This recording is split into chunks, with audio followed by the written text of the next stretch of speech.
दोस्तों, हमारे यहाँ क्रिमिनल लिटिगेशन जो है वो डेफिनेटली उसमें पुलिस का बहुत बड़ा किरदार होता है, जिसकी वजह से मामलात जो हैं वो काफ़ी हद तक एक्यूज्ड के ख़िलाफ़ जाते हैं। क्योंकि अगर एफआईआर भी गलत काटी गई हो रिश्वत की वजह से या जैसे भी, तो सबसे पहले जो काम शुरू हुआ था एफआईआर से, रजिस्ट्रेशन ऑफ एफआईआर से, उसके बाद फिर जनाब अरेस्ट का मामला पेश आया और अरेस्ट के बाद फिर रिमांड लिया गया बंदे का, मुलज़म का। और नेक्स्ट जो स्टेप बनता है वो इन्वेस्टिगेशन का बनता है।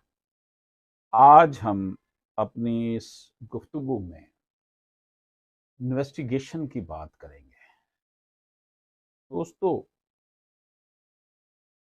इन्वेस्टिगेशन जो है वो 154 टू 176 ऑफ सीआरपीसी 1898 के तहत की जाती है।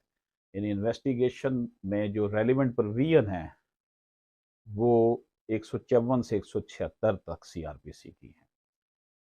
दोस्तों, उसके अलावा हाई कोर्ट के रूल्स हैं, लाहौर हाई कोर्ट के, और ऑर्डर वॉल्यूम 3 है, चैप्टर 11 है, पार्ट ए है, वॉल्यूम 3 है, चैप्टर 25 है।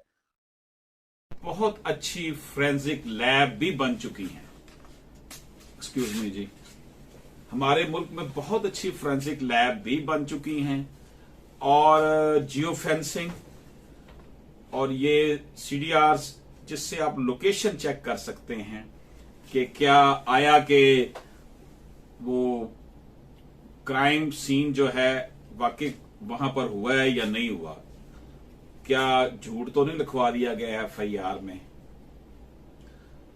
इस हवाले से मैं आपकी खिदमत में एक एग्जाम्पल पेश करता हूं कि एक शख्स ने एफआईआर दर्ज करवाई कि रात 9 बजे मुझे फलां जो है वो रोड पर फलां जगह पर मुझे 2 बंदों ने मारा, मुझसे पैसे छीन लिए।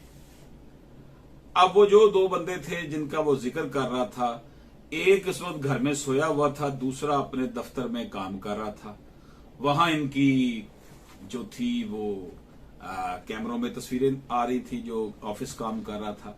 और जो घर सोया हुआ था वो जब घर में एंटर हुआ था तो उसकी उस वक्त की घर के बाहर जो कैमरे लगे हुए थे सेफ सिटी वालों के, उसमें भी उसकी वीडियो बन गई हुई थी।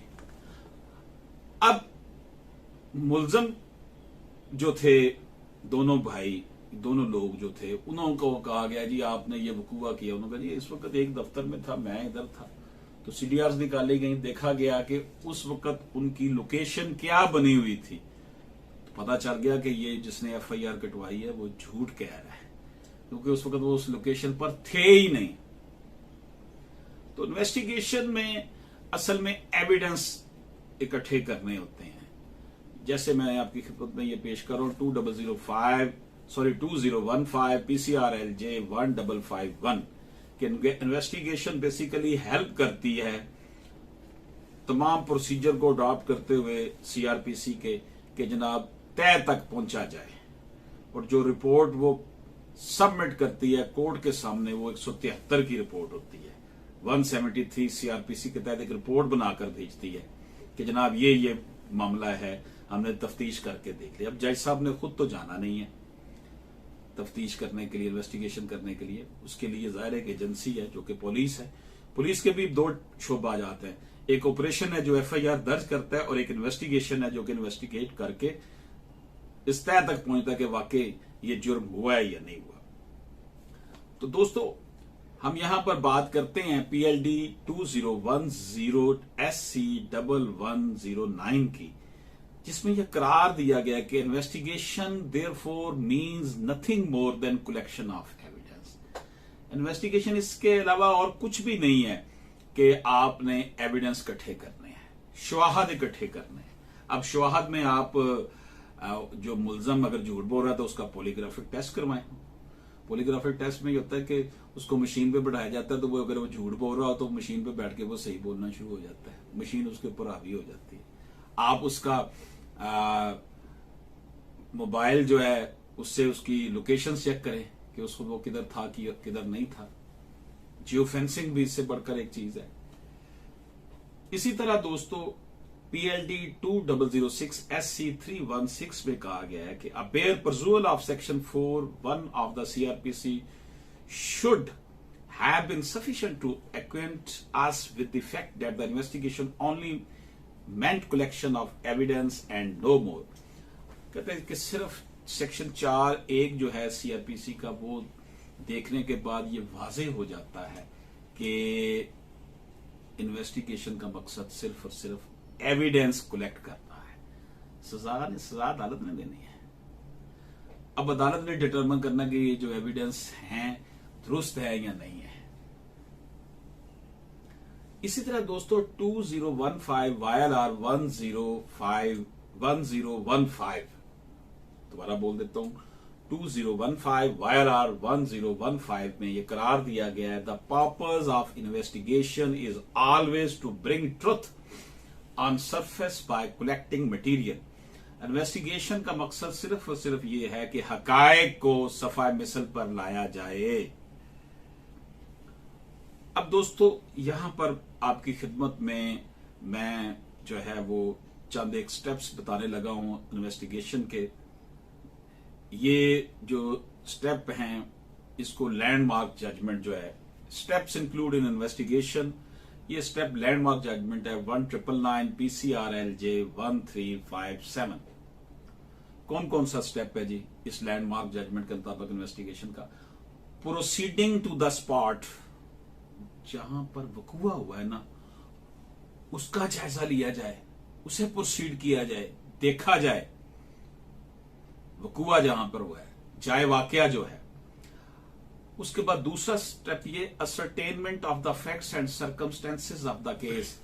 आपने फैक्ट्स जांचने हैं, आपने हकायक को देखना है, आपने हकायक को देखना है और जो हालातों वाकयात केस के मुतल्लक हैं, फैक्ट्स हैं, उनका जायजा लेना है। इसी तरह इसमें तीसरा स्टेप जो इस लैंडमार्क जजमेंट में बयान किया गया वो ये है कि discovery and arrest of the suspected offender. मुल्जमान जो हैं उनको, जो जिनका मतलब शुबा है कि वो इस वकूआ में हैं, अगर तो कि एक आध दो गिरफ्तार हो गए हैं, बाकी भी जो बनते हैं उनको ढूंढना है और उनको फिर गिरफ्तार करना है। इसी तरह दोस्तों चौथा जो स्टेप है इन्वेस्टिगेशन के हवाले से इस लैंडमार्क जजमेंट के, collection of evidence relating to the commission of the offence which may consist of examination of various persons including the accused and the reduction of their statement into writing if the officer thinks fit। Evidence इकट्ठे किए जाए जो कि commission of offence, जुर्म के सरजद होने के मुतल्लक हों। इसके साथ साथ मुख्तलिफ लोगों से पूछगछ की जाए जिनमें मुल्जम भी शामिल हो, और लोगों से भी पूछगछ की जाए और स्टेटमेंट जो है उनके बयानात को लिखा जाए, सफा मिसल पर लाया जाए। If the officer thinks fit it, investigation officer अगर इसको दुरुस्त समझता है। इसी तरह the search of places or seizure of things considered necessary for the investigation and to be produced at the trial। ऐसी जगहों को सर्च करे, ऐसी चीजों को सीज कर ले, अपने कब्जे में ले ले जो वो ये समझता है कि इन्वेस्टिगेशन के दौरान जरूरी है इनको कब्जे में लेना ताकि हकायक तक पहुंचा जा सके और अदालत में जब ट्रायल हो मुल्जम का तो वहां पेश की जा सके। दोस्तों इस लैंडमार्क जजमेंट में जो पांचवा पॉइंट दिया गया है, स्टेप दिया गया इन्वेस्टिगेशन का, वो है formation of the opinion as to whether on the material collected there is a case to place the accused before a magistrate for trial and if so taking the necessary step for the same by filing of a charge sheet under section 173। Opinion बनाना, सारे facts इकट्ठे करके investigation officer एक opinion form करे कि क्या जो material उसने कलेक्ट किया है केस के मुतल्लिक there is a case to place the accuse before a magistrate for trial, के उसको मजिस्ट्रेट को के सामने ट्रायल के लिए उसे पेश किया जाए या नहीं। अगर तो सफिशिएंट मटेरियल है तो अदालत को कहेगा कि जनाब इसका ट्रायल करें, और फिर ये 173 की रिपोर्ट जो है वो पेश करेगा मजिस्ट्रेट के सामने। ये इन्वेस्टिगेशन का एक स्टेप था जिसमें हमने ये देखा कि जनाब ऑब्जेक्ट ऑफ इन्वेस्टिगेशन क्या है।